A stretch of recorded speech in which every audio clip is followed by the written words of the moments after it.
assim como nós temos uma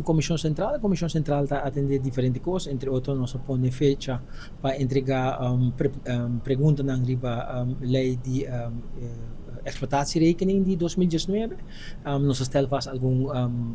verslag na que acaba e também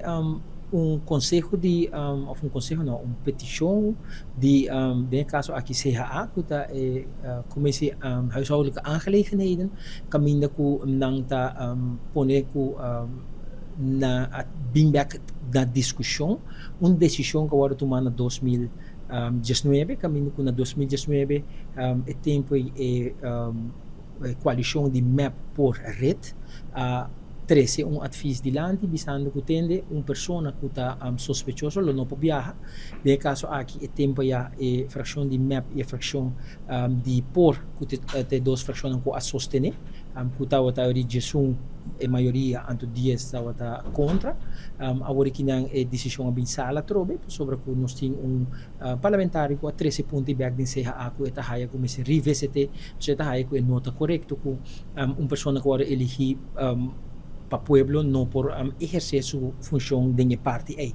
Então, me se bisa que sala bisa que nada preferir de manter o que tem a decisão de 2019 a manter a decisão e para 7 quase 8 anos na nota sim de para não vai buig erover trobe para vai ter na opinião não tá como manter a decisão de ser a decisão que queda tá isso de 2019 tomar para map e por que tá bisa que persona que vira parlamentário e está de caso e está sospechoso ainda, porque não chega na sua voz final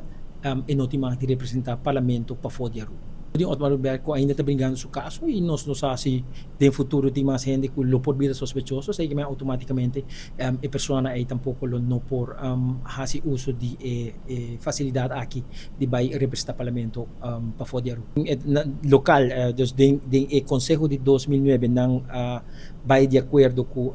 tudo que está a comissão com o porta-presidente ou o membro da reunião pública central comércio e tudo outra coisa e mais de que participar, solamente para fora de Aruba,